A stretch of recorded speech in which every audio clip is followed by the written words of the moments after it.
सत्य वचन की राह पर चले हम सदा, यीशु का साथ हो रहे हमारी हर दुआ।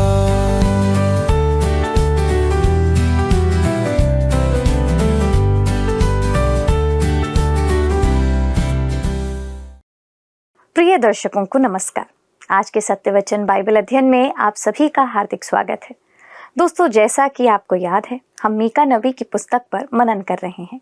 आज हम उसमें आगे बढ़ते हुए अध्याय 3 के 5वें पद से ही भविष्यवक्ताओं और पापों के बारे में देखेंगे जो परमेश्वर मीका के द्वारा से प्रकट करता है। आज हम जानेंगे कि उस दंड का प्रभाव किस प्रकार का होगा। तो आइए मित्रों, हम अपने अध्ययन में आगे बढ़ते हैं और वचन की उन गहरी बातों को सीखते हैं। प्रिय मित्रों, नमस्कार। सत्य वचन अध्ययन में आपका फिर से स्वागत है। पिछले अध्ययन में हमने देखा था कि मीका इस्राएल के अगुओं अर्थात प्रधानों, न्यायियों के विरोध में परमेश्वर का वचन सुनाता है और उन्हें नरभक्षी की संज्ञा देता है। आइए हम आगे बढ़ते हैं और पढ़ते हैं मीका के 3 अध्याय का 5वां पद, जिसका विषय है परमेश्वर भविष्यवक्ताओं के पाप को प्रकट करता है। मीका 3 उसके 5 में लिखा है, यहोवा का यह वचन है कि जो भविष्यवक्ता मेरी प्रजा को भटका देते हैं और जब उन्हें खाने को मिलता है तब शांति शांति पुकारते हैं, और यदि कोई उनके मुंह में कुछ ना दे तो उसके विरुद्ध युद्ध करने को तैयार हो जाते हैं। दोस्तों, परमेश्वर कहता है कि झूठे भविष्यवक्ता खूंखार जानवरों या जहरीले दांत और जीभ वाले सांपों के समान हैं। वास्तव में वे उनसे भी बदतर थे, क्योंकि वे जनता को सांत्वना देने के लिए चिकनी चुपड़ी बातें करते थे और उन्हें झूठी तसल्ली देते थे कि शांति आने वाली है। संसार में शांति लाने के लिए मनुष्य के प्रयास से हमें सचेत हो जाना चाहिए, क्योंकि सच्चाई यह है कि मनुष्य अपने प्रयासों से संसार में कभी भी शांति नहीं ला सकता। केवल चाहने और बार बार कहने से, यहाँ तक कि उस बात पर मतदान करने से भी शांति नहीं आएगी। मित्रों, मीका पुनः इस बात को स्पष्ट करता है कि यह कोई ऊपरी या सतही समस्या नहीं है। ऐसा नहीं है कि लोग शांति नहीं चाहते थे। समस्या यह है कि मनुष्य के हृदय में ही दुष्टता भरी हुई है। और मीका का समकालीन यशायाह 57 अध्याय के 21 पद में इसी बात को कहता है और कहता है, दुष्टों के लिए शांति नहीं है, मेरे परमेश्वर का यही वचन है। यशायाह इसी सच्चाई को अपनी भविष्यवाणी के अंतिम भाग में 3 बार दोहराता है तथा तीनों बार अपने उद्बोधन के अंत में वह यही दोहराता है कि उसका मुख्य कारण है कि मनुष्य के मन में दुष्टता भरी हुई है। जब मैं कहता हूं कि हम अपने समय में शांति स्थापित नहीं कर सकते, तो मुझे 2-3 दर्शकों के फोन या संदेश अक्सर आते हैं। वे कहते हैं कि हमें संसार में शांति लाने के इस प्रयास को बंद नहीं करना चाहिए। दोस्तों, वे यकीनन इस विषय पर संजीदा और सच्चे हैं, पर संसार में आज यही झूठी शिक्षा है कि मनुष्य या मानव अपने प्रयास से इस संसार में शांति स्थापित कर सकता है। मैं भी यही चाहता हूं, पर मैं परमेश्वर के तरीके से यह करना चाहता हूं। सबसे पहले हर एक मनुष्य को यह जानना होगा कि परमेश्वर की शांति है क्या और वे कैसे उसे जान और समझ सकते हैं। रोमियो की पत्री 5 अध्याय में पहले पद में पौलुस कहता है, अतः जब हम विश्वास से धर्मी ठहरे तो अपने प्रभु यीशु मसीह के द्वारा परमेश्वर के साथ मेल रखें। जब तक हमारा मेल परमेश्वर के साथ ना हो, मेल और शांति नहीं आ सकती। हम किसी दूसरे मनुष्य के साथ मेल और शांति में कभी नहीं आ सकते, न रह सकते। मित्रों, आप मनुष्य के हृदय पर भरोसा नहीं कर सकते, उसमें दुष्टता भरी हुई है। जैसे यिर्मयाह 17 अध्याय के 9 पद में लिखा है, और आप और मैं नहीं जानते कि हम कितने बुरे हैं। हम संसार के किसी भी जीव जंतु से भी निचले स्तर पर उतरते जा रहे हैं। इस बात का एक प्रमाण यह है कि जीव जंतु शराब का सेवन नहीं करते और न ही अपनी संतानों और दूसरों से दुर्व्यवहार करते हैं। दोस्तों, मानव जाति को संसार में शांति लाने के पहले परमेश्वर के साथ शांति में आना होगा। मीका के दिनों में झूठे भविष्यवक्ता शांति की घोषणा कर रहे थे और उधर उत्तर में अशूर उन पर आक्रमण की तैयारी कर रहा था। दोस्तों, आज हमारे समय में भी लोग शांति वार्ता के द्वारा बिना युद्ध के हल निकालने का प्रयत्न कर रहे हैं, पर फिर भी पिछले 6000 वर्षों के इतिहास में मानव जाति युद्ध ही करती आ रही है और आज भी आप देखेंगे संसार में युद्ध चल रहा है। एक राष्ट्र दूसरे राष्ट्र से, एक जाति दूसरी जाति से, एक परिवार दूसरे परिवार से और एक मनुष्य दूसरे मनुष्य से। पर हम ऐसा क्यों करते हैं? यद्यपि हम जानते हैं कि इससे किसी को कोई लाभ नहीं होगा। इसका एक ही कारण है कि हम परमेश्वर से अलग हो चुके हैं और उसके साथ हम विद्रोह कर रहे हैं। हम वास्तविक समस्या को देखना नहीं चाहते, बस केवल झूठे भविष्यवक्ताओं की बात सुनते हैं जो शांति का अनुमान लगाते रहते हैं। और इसलिए क्योंकि वे ऐसा कर रहे हैं, परमेश्वर उनके ऊपर आने वाले आपदा की घोषणा करता है। आइए हम पद 6 में आगे बढ़ते हैं और पढ़ते हैं मीका 3 उसका 6।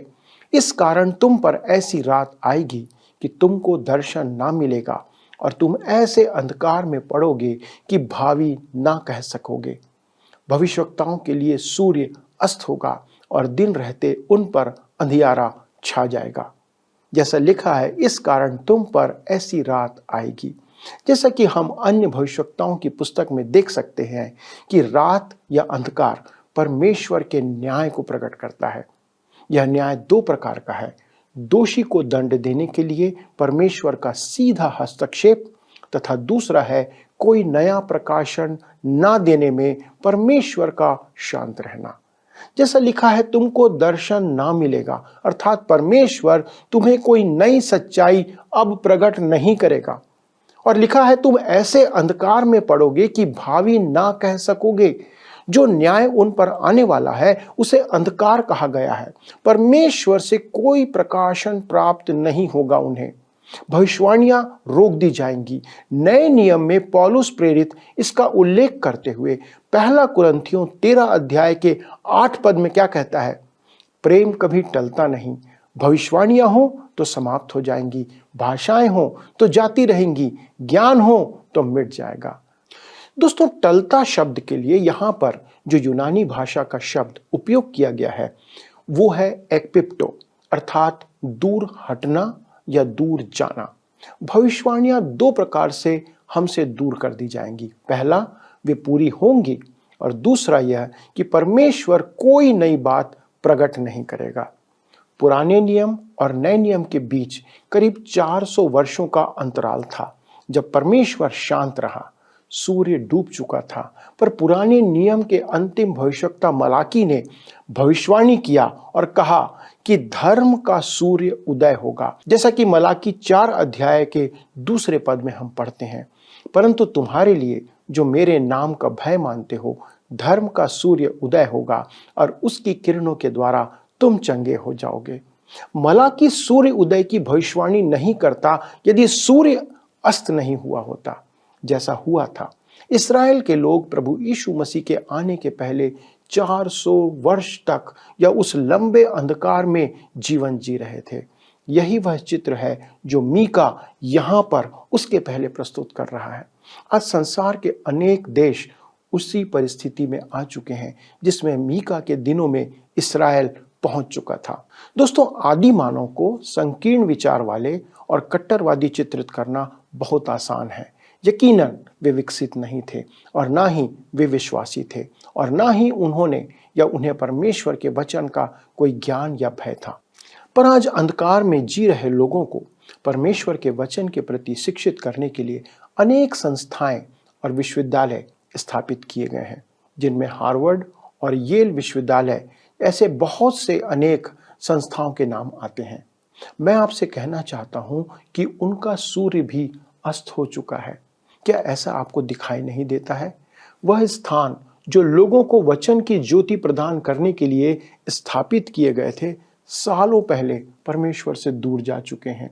आज उन पर भी अंधियारा छाया हुआ है। इन स्थानों में ही हमने कुछ भयानक दंगे होते देखे हैं जो अंधकार की ताकत का अड्डा बने हुए हैं। इन्हीं विश्वविद्यालयों में शैतान की आराधना आरंभ कर संसार में प्रसारित की गई।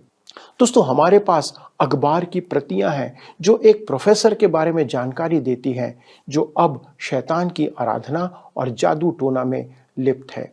मुझे लगता है कि हम एक ऐसे समय में जी रहे हैं जब प्रकाश का सूर्य अस्त हो चुका है। जब मैं प्रकाश की बात करता हूं, तब मेरा आशय परमेश्वर के वचन के प्रकाश के संदर्भ में है। वे संस्थाएं जिन्हें परमेश्वर के वचन की ज्योति प्रकाशित करना चाहिए, वे अब ऐसा नहीं कर रही हैं। वास्तव में वे परमेश्वर का तिरस्कार कर उसे पीठ दिखा रहे हैं, भूत सिद्धि की ओर फिर चुके हैं। यही कारण है कि मीका कहता है, इस कारण तुम पर ऐसी रात आएगी कि तुमको दर्शन ना मिलेगा और तुम ऐसे अंधकार में पड़ोगे कि भावी ना कह सकोगे। भविष्यवक्ताओं के लिए सूर्य अस्त होगा और दिन रहते उन पर अंधियारा छा जाएगा। मित्रों, हम आगे बढ़ते हैं और इसके 7वें पद में देखते हैं कि वो क्या कहता है। दर्शी लज्जित होंगे और भावी कहने वाले के मुंह काले होंगे और वे सब के सब अपने ओठों को इसलिए ढांपेंगे कि परमेश्वर की ओर से उत्तर नहीं मिलता। मीका कह रहा है कि ऐसा घोर अंधकार होगा कि झूठे भविष्यवक्ता अपना मजाक स्वयं बनवाएंगे, क्योंकि उनकी कही हुई बातें पूरी नहीं होंगी। आपको याद होगा कि अहाब ने भी इसी बात को जाना था, पर तब तक बहुत देर हो चुकी थी। सारे झूठे भविष्यवक्ताओं ने अहाब से कहा कि जाकर तू युद्ध कर। केवल एक भविष्यवक्ता जो परमेश्वर का जन था, उसने उससे कहा था कि यदि तू युद्ध करेगा तो वापस नहीं आएगा पर मारा जाएगा। वह सच्चा भविष्यवक्ता मिकायाह नबी था। यह बहुत बुरा हुआ कि अहाब ने मिकायाह को नहीं सुना और युद्ध में जाकर मारा गया, जैसा उसने कहा था। आप इसे पहला राजा 22 अध्याय के 1 से 28 पद में पढ़ सकते हैं। परमेश्वर के जन परमेश्वर की बातों को वैसा ही सुनाते हैं जैसा वह है और सच्चाई को प्रकट करते हैं। मेरे मित्रों, आप चर्च या कलीसिया के अंदर पाप को ढांपने का प्रयास ना करें। यह सुनकर मुझे घृणा आती है कि अनेक व्यक्ति जो मसीही अगुवे कहलाते हैं, पर फिर भी वे निंदनीय आचरण में पाए जाते हैं तथा मसीही अगुवे होने की होड़ में समृद्धि की ओर बढ़ना चाहते हैं। हमें इब्रानी 12 अध्याय के 6वें पद को फिर से पढ़ने की आज आवश्यकता है, जहां लिखा है, सबसे मेल मिलाप रखो और उस पवित्रता के खोजी हो जिसके बिना कोई प्रभु को कदापि ना देखेगा। प्रभु ऐसा क्यों करता है? क्योंकि वह नहीं चाहता कि हम अवैध संतान कहलाएं। वह हमसे कहता है, मैं तुम्हारी ताड़ना करता हूं, तुम्हें अनुशासित करता हूं कि तुम जानो और तुम्हारे द्वारा संसार जाने कि तुम मेरी संतान हो। दोस्तों, क्या आप जानते हैं कि विश्व विजेता जिसका नाम विलियम द कॉन्करर है, वह हस्ताक्षर करते हुए अपने आप को लिखता था विलियम अवैध संतान। उस नाम से वो जाना जाता था क्योंकि वह एक नाजायज संतान था। दोस्तों, आज बहुत से विश्वासी ऐसा ही हस्ताक्षर कर सकते हैं।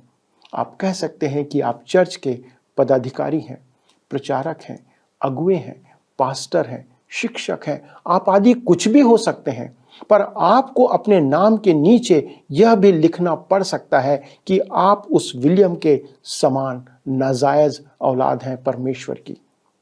आपको स्वीकार करना होगा कि आप परमेश्वर की वैध संतान नहीं हैं। मैंने नया जन्म नहीं पाया है। मैं प्रभु यीशु मसीह को अपने व्यक्तिगत उद्धारकर्ता के रूप में नहीं जानता हूं। मैं उससे प्रेम नहीं करता हूं। आज मुझे उसके वचन बाइबल को पढ़ने में कोई रुचि नहीं है। मीका के दिनों में झूठे भविष्यवक्ताओं की यही स्थिति थी। वे लोगों को तसल्ली देने के लिए, खुश करने के लिए उन्हें वचन सुना रहे थे। लोगों के कानों की खुजली मिटाने का काम भविष्यवक्ता कर रहे थे और उन्हें मनपसंद वचन सुना रहे थे। और उसके बाद लोग भविष्यवक्ता को बहुत अच्छा कहकर उनके कानों की खुजली मिटाते थे। लोग उन्हें कहते थे, आप कितने अच्छे प्रचारक हो, क्योंकि आप हमें आनंदित करने का वचन सुनाते हैं। आप जो कहते हो वह सब कुछ ठीक ही होगा, ऐसा लोग उनसे कहते थे। मित्रों, वे विलासिता में जी रहे थे, पर उनकी अनैतिकता का स्तर भयावह था। अब देखिए कि मीका कितनी सावधानी से स्वयं को उनसे अलग करते हुए आगे पद 8 में क्या कहता है। परंतु मैं तो यहोवा की आत्मा से शक्ति, न्याय और पराक्रम पाकर परिपूर्ण हूं कि मैं याकूब को उसका अपराध और इस्राएल को उसका पाप जता दूं। दोस्तों, एक अप्रसिद्ध उपदेशक बनकर लोगों को ऐसा संदेश देना जिसके कारण लोग आपसे नफरत करने लगे, उसके लिए बहुत हिम्मत की आवश्यकता होती है। क्योंकि मीका को आप यहां देखते हैं कि वो वही कहता है, जो मैं कह रहा हूं वह जानता हूं कि परमेश्वर का आत्मा वह कहने के लिए मेरी अगुवाई कर रहा है। किसी सेवक के लिए उस परिस्थिति में होना बहुत ही अद्भुत है मित्रों। अब हम आगे देखते हैं यरूशलेम के अगुओं का पाप। इस अंतिम भाग में मीका विशेष तौर पर यरूशलेम को संबोधित कर रहा है। अब तक वह उत्तरी राज्य यरूशलेम के विषय कह रहा था, परंतु अब वह दक्षिणी राज्य के भविष्यवक्ता, प्रधानों और याजकों को अपना लक्ष्य बनाता है और उन पर परमेश्वर के दंड की घोषणा करता है। हम आगे अध्याय 3 के पद 9 में ऐसा पढ़ते हैं, हे याकूब के घराने के प्रधानों, हे इस्राएल के घराने के न्यायियों, हे न्याय से घृणा करने वालों और सब सीधी बातों को टेढ़ी मेढ़ी करने वालों, यह बात सुनो। दोस्तों, मीका कहता है, सुनो, मैं तुमसे कुछ कहना चाहता हूं। और वह उनके पापों की सूची यहां पर सुनाता है, जैसा पद 10 और 11 में लिखा हुआ है। क्या लिखा है? तुम सियोन को हत्या करके और यरूशलेम को कुटिलता करके दृढ़ करते हो। उसके प्रधान घूस ले लेकर विचार करते और याजक दाम ले लेकर व्यवस्था देते और भविष्यवक्ता रुपये के लिए भावी कहते, तो भी यह कहकर यहोवा पर भरोसा रखते हैं, यहोवा हमारे बीच में है, इसलिए कोई विपत्ति हम पर न आएगी। मित्रों, उन सभी में कौन सी बात एक समान थी? जी हाँ, वो है लालच और लोभ। मित्रों, यह निम्न दर्जे की प्रतिमा आराधना है। मैं विश्वास करता हूं कि आज हमारे सामने कोई प्रतिमा तो नहीं है, पर यह सच है कि अंधविश्वास बढ़ रहा है और भीड़ की भीड़ राशिफल आदि जैसी बातों के पीछे भाग रही है। हम आज भी मीका के दिनों की प्रतिमा आराधना की गर्त तक नहीं पहुंचे हैं, पर फिर भी हमारी लालच प्रतिमा आराधना के तुल्य है। मीका इस्राएल के वास्तविक पाप को केंद्रित करते हुए कहता है, लालच जो प्रतिमा आराधना के समान है। न्यायी धन कमाने के लिए न्याय कर रहे थे, याजक धन कमाने के लिए शिक्षा दे रहे थे, भविष्यवक्ता भी धन कमाने के लिए भावी कह रहे थे। वे सब कुछ अपने लाभ के लिए कर रहे थे। वे ना तो परमेश्वर के बारे में और ना ही लोगों के बारे में विचार कर रहे थे।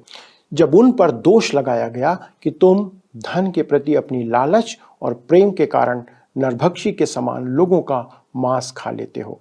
दोस्तों, जब किसी राष्ट्र के अगुवे, चाहे राजनैतिक या धार्मिक, ऐसे हों, तब कोई सरकार सही काम नहीं कर सकती। मीका का संदेश यही था। हम आगे इस तीसरे अध्याय के 12वें पद में पढ़ते हैं, इसलिए तुम्हारे कारण सियोन जोत कर खेत बनाया जाएगा और यरूशलेम खंडहरों का ढेर हो जाएगा, और जिस पर्वत पर भवन बना है वह वन के ऊंचे स्थान सा हो जाएगा। दोस्तों, यह भविष्यवाणी है कि यरूशलेम के पापों के कारण वह पूरी तरह उजाड़ा जाएगा। यिर्मयाह 26 अध्याय के 18 पद में यिर्मयाह भी मीका का संदर्भ देता है, जो उसकी भविष्यवाणी की पुष्टि करता है। नबूकदनेस्सर की सेना ने यरूशलेम की ऐसी दुर्दशा की थी। नहम्याह की पुस्तक के प्रथम अध्याय में जब नहम्याह यरूशलेम लौटता है, तब वहां पर मलबा, राख और खंडहर ही पाया गया था। नगर का पुनः निर्माण करना असंभव सा लग रहा था। यहूदियों की एक और पुस्तक है जिसका नाम है तालमुद। उसमें वर्णन किया गया है कि सन 70 में जब रोमी सेना यरूशलेम में आई, तब उसका सैन्य अधिकारी रुफुस ने हल के फाल मंदिर की नींव खोदने के लिए उपयोग की। दोस्तों, बहुत से इतिहासकार इस बात को अस्वीकार करते हैं, पर यहूदी इतिहासकार जेरोम और यहूदी दार्शनिक माइमोनिडिस इसे स्वीकार करते हैं। मेरा अपना विचार भी यही है कि यह बात सही है, क्योंकि नबूकदनेस्सर और रोमी सेनापति तीतुस ऐसा करने में माहिर थे। अब चाहे मान्यता के अनुसार कही गई कहानी सच हो या ना हो, मीका की भविष्यवाणी की पूर्ति के चिन्ह आज भी यरूशलेम में प्रकट हैं। मित्रों, परमेश्वर अपनी बात से कभी नहीं चूकता। उसका वचन सत्य है और वह सच्चा रहेगा। हम केवल परमेश्वर के वचन के अनुसार चलकर ही उसकी दया के पात्र हो सकते हैं। आइए हम ऐसा ही करने की प्रतिज्ञा करें कि हम भी वचन के अनुसार चलते हुए पाए जाएं। आइए प्रार्थना करें। स्वर्गीय पिता, धन्यवाद देते हैं कि आपका वचन सच्चा है, आप सच्चे हैं और जो बात आपने कही प्रभु, समय के साथ वो सारी पूरी हुई हैं।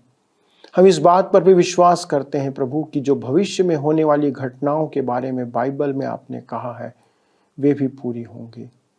लेकिन इससे पहले प्रभु, आप हमें बुद्धिमान होने के लिए समझ प्रदान करें कि जो कुछ हम सुन रहे हैं उसके अनुसार अपने जीवन को बदलें। हमारे दर्शकों के लिए विशेष प्रार्थना करते प्रभु, जो प्रतिदिन आपसे प्रेम करने के कारण इस वचन को सुन रहे हैं। अनुग्रह करें कि वे ना केवल सुनने वाले पर उस पर चलने वाले बने। प्रभु, उनके जीवन में जो क्षेत्र हैं जहाँ पर संघर्ष हो रहा है प्रभु, उसमें उनकी सहायता करें कि हर कोई आपके सन्मुख पवित्र और निर्दोष पाया जाए।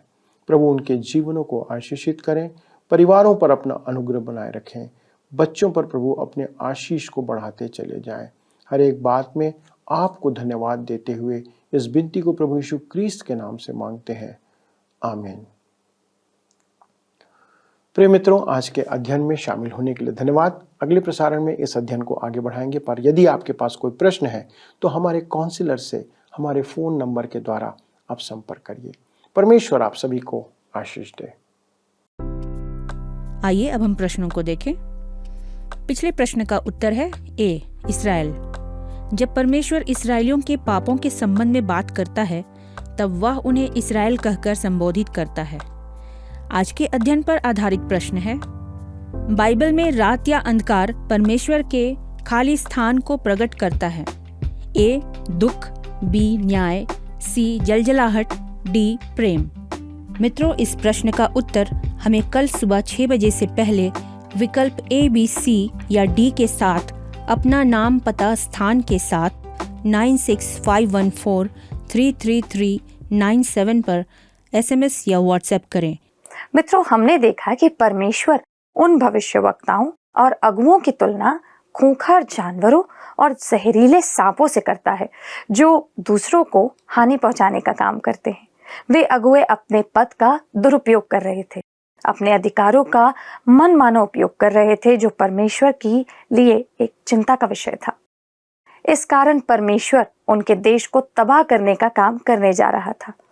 आज हमें भी इन बातों को सुनकर सचेत होने की आवश्यकता है।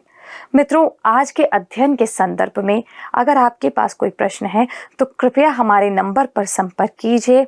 हम आपकी सहायता करने का प्रयास करेंगे।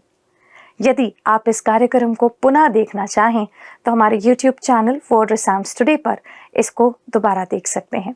अगले प्रसारण तक परमेश्वर का अनुग्रह आप पर बना रहे। आपका दिन शुभ हो। धन्यवाद। क्या आपको यह कार्यक्रम पसंद आया? अभी हमें एक मिस कॉल करें और आप अगले विजेता हो सकते हैं।